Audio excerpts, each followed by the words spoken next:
ओम गुरुर्ब्रह्मा गुरुर्विष्णु गुरुर्देव महेश्वरा गुरुर्साक्षात् परम ब्रह्म तस्मै श्री गुरुवे नमः। आज की कथा में शिवार्चन, शिव को अर्चना हम किस प्रकार करें। ब्रह्मा जी कहते कि नारद, अब मैं तुम्हें संक्षेप में लिंग पूजन के बारे में बताता हूं। ध्यान दे के सुना। यदि विस्तार से कहूं तो सैकड़ों वर्ष में भी पूर्ण नहीं होगा, इसलिए संक्षिप्त में बतला रहा हूं। भक्ति पूर्वक शिवलिंग का पूजन करना चाहिए। ब्रह्म मुहूर्त का समय हो, शिवजी का स्मरण करता हुआ सब तीर्थ का स्मरण करें और हरि भगवान का ध्यान करें। साथ ही ब्रह्मा इत्यादि देवता जितने हैं सबको ध्यान करना चाहिए। फिर शिव अष्टोत्र का पाठ करें। उठ के मल मूत्र का त्याग करके हाथ धोना, फिर स्नान करना, स्वविधि मंत्र सहित एकांत में एक उत्तम स्थान में संध्या गायत्री करके शिवलिंग का स्थापना करें और उनका पूजन करें। तो जेहि के जेहि पर सत्य सने हो। जो जिस कामना से शिवलिंग का पूजन करते हैं उनकी मनोकामनाएं पूर्ण हो जाती हैं। ब्रह्मा जी कहते हैं कि हे नारद, एक समय सब ऋषियों को साथ लेकर के क्षीर सागर के तट पर भगवान विष्णु की स्तुति करने गया। तो स्तुति से प्रसन्न होकर विष्णु जी ने कहा कि हे ब्रह्मादि देवता, तुम लोग क्यों आए हो? तुम्हारा क्या कार्य है, मुझसे बताओ। तो ब्रह्मा जी ने कहा कि महाराज, दुखों को दूर करने वाली सेवा किसकी करनी चाहिए? तो भगवान बोले कि ब्रह्मा, यह तो तुम पहले ही देख चुके हो और अब भी देखना है, फिर क्या पूछते हो? सबको तो जानते ही हो। भगवान शंकर ही सब दुखों को दूर करने वाला है। दुख हरता, सुख करता, और वह परम सेव्य है। अगर सुखी जीवन चाहिए तो शिव जी का पूजा नहीं छोड़ना चाहिए। पूजा में सबसे श्रेष्ठ शिव जी को माना है। मनुष्य को संसार के सारे सुख शिव जी के पूजा से प्राप्त हो जाते हैं, अपितु मुक्ति भी प्राप्ति हो जाती है। शिव में इतनी बड़ी महिमा है। ब्रह्मा जी कहते, जब इस प्रकार विष्णु भगवान ने कहा तो देवताओं ने उन हरि भगवान को प्रणाम किया और सब कर्म के सिद्धि के लिए लिंग की प्रार्थना की।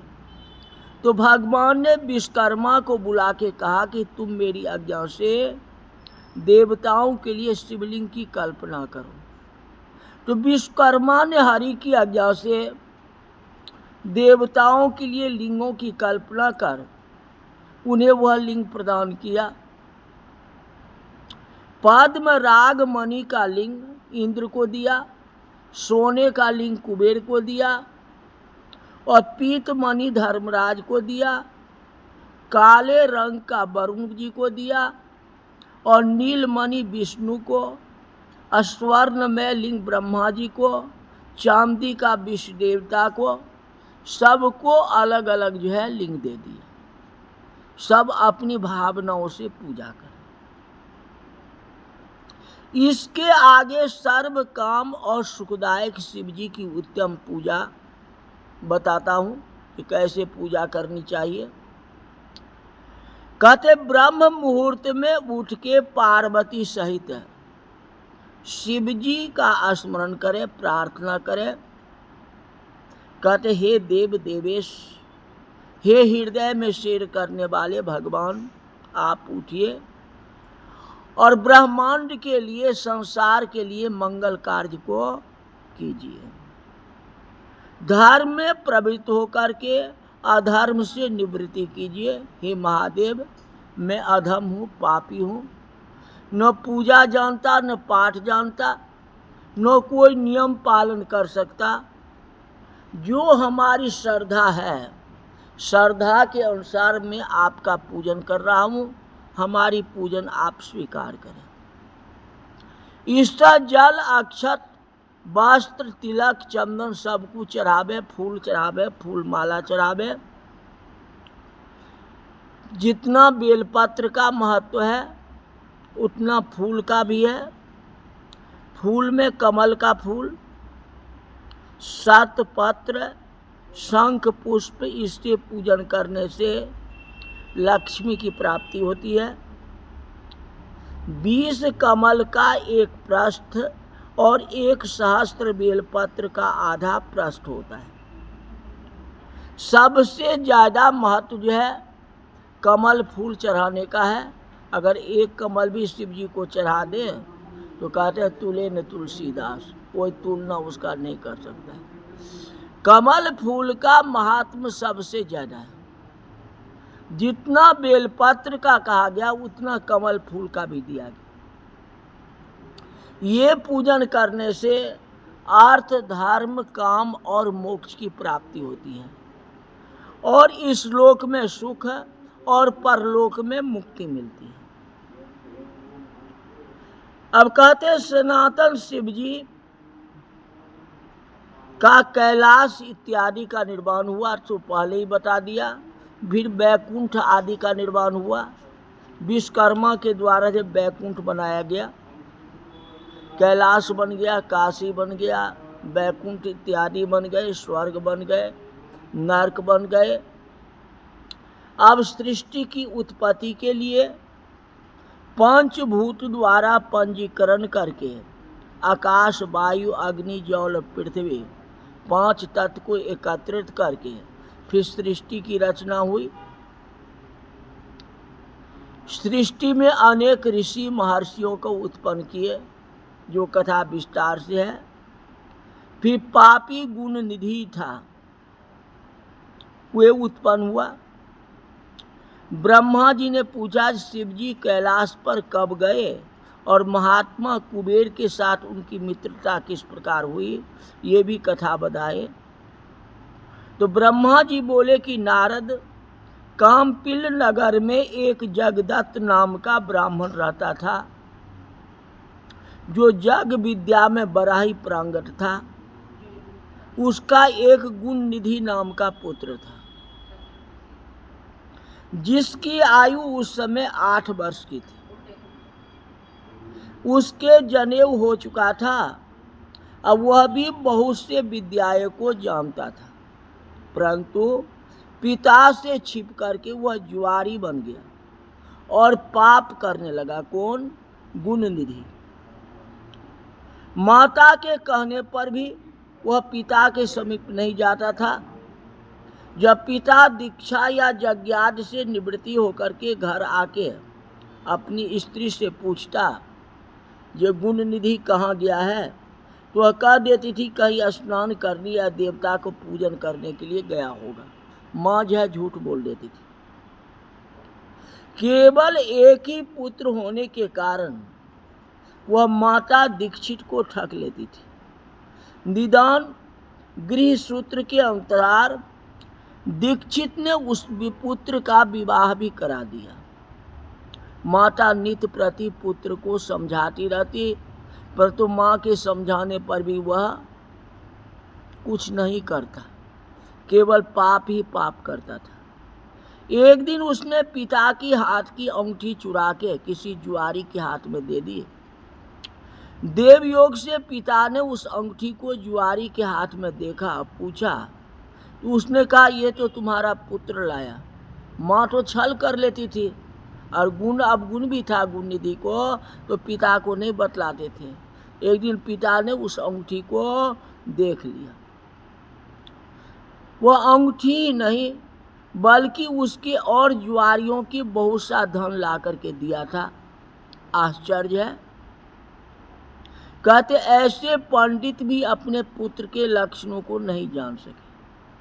यह सुन के लज्जा के कारण दीक्षित का सिर झुक गया। सिर झुकाए हुए है, वस्त्र से अपना मुंह ढके हुए अपने घर गए और घर में जाके अपनी पत्नी से बोला, अरे मूर्ख धूर्त पत्नी, तूने मेरे से छल किया। भला यह तो बतला देती थी हमारा पुत्र कहाँ है और क्या कर रहा है। मेरी अंगूठी कहाँ गया ये तो बतला देना चाहिए। उसने कहा जो मैं तो कहीं रख दी थी, स्मरण नहीं आ रहा है। दीक्षित ने कहा जो सत्य है तो बड़ी असत्य बादनी हो। इसी से तो जब मैं पूछता हूँ जो पुत्र कहाँ गया तो तुम मुझे अपने बातों में लगा देती हो। पत्नी से ऐसा कहते हुए जगदत्त घर की अन्य चीजों को ढूंढने लगा।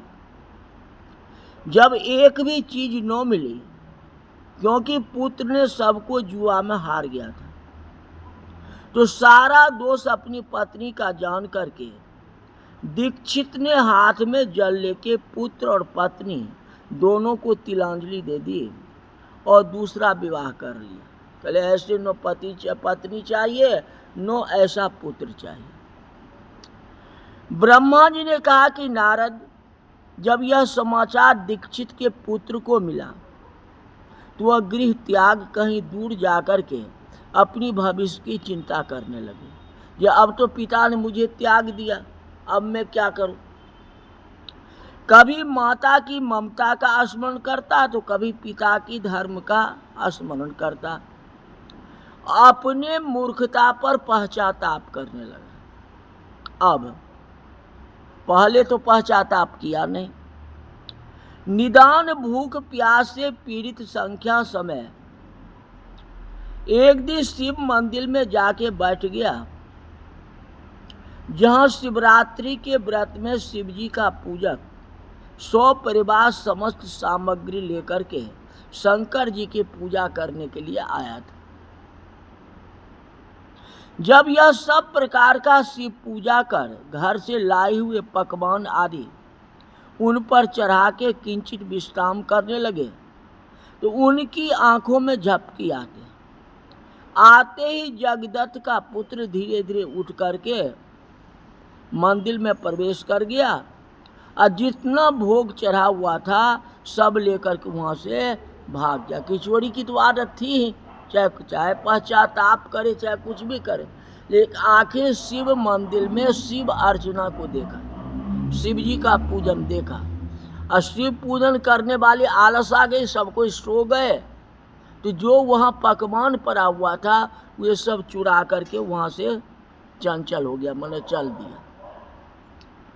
किंतु उसी क्षण उसके पैर की आहट सुन करके सोए हुए लोग जाग उठे और दौड़ते हुए उसको पीछा करने लगे। तो रक्षकों ने तो उस भागते हुए को मारा कि यह क्षण भर में ही मर गया। 10 आदमी मिल करके मारेगा या पकड़ेगा तो मृत्यु हो ही जाएगी, स्वाभाविक है। अभी तक उसने नैवेद्य को खाया भी नहीं था।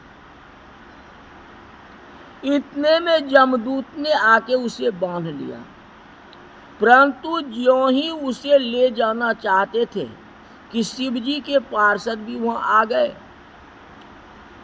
और जमराज के गणों को अब परम धर्मात्मा ब्राह्मणों को छोड़ दो इसके लिए विनय करने लगे। कहते ये जो है धर्मात्मा है। जगदत्त के पुत्र ने वहां बहुत से पाप किए थे, ये पाप रहित कर्म किए हैं, क्योंकि जैसे लिंग लिंग के सिर पर गिरती हुई दीपक की छाया का इसने निवारण किया और रात्रि में इसने अपना वस्त्र फाड़ के दीपक की बत्ती डाली। अब प्रसंग बस इसने शिव गुणों का श्रवण किया। ऐसे ही और भी धर्म कार्य किए। व्रत रह कर इसने शिव जी की पूजा की और दर्शन किया। तो अस्थिर चित्त से जो शिव जी के पूजा का दर्शन करता है और उसके अनुसार चलता है वह शिवलोक जाएगा ही। आखिर पूजा किया या नहीं किया, आखिर दर्शन तो किया और अपने कपड़े का बत्ती बना करके ज्योत तो जलाया, दिया तो जलाया, इसलिए इसका धर्म हो गया, ये पाप रहित हो गया, ये कलिंग देश का राजा होगा। ब्रह्मा जी कहते यह सुन के जम के दूत जहाँ से आए थे अपने लोक को चले गए। जहाँ शिवदूत हैं वहाँ जमदूत क्या करेंगे। सब समाचार जमदेव ने कहा, जमराज ने भी खुशी हो गया, अब बात को स्वीकार कर लिया। ये आखिर शिव जी का इसने पूजा किया था ना, मन पूजा नहीं किया था मतलब देखा तो था ना। हाँ, तो शिव जी से बढ़ करके क्या है। तो केवल शिवालय में आप जाके बैठ जाओ और केवल 5 बार ओम नमः शिवाय का उच्चारण कर दो तो संसार सागर से पार हो जाएगा। और जो पूरा शिव जी का विधि विधान से पूजन करे, शिवलिंग का पूजन करे, नित्य पूजन करे, तो उसका महत्व कितना बड़ा होगा। इस तरह से आज की कथा यही तक रही। बोल शंकर भगवान की जय।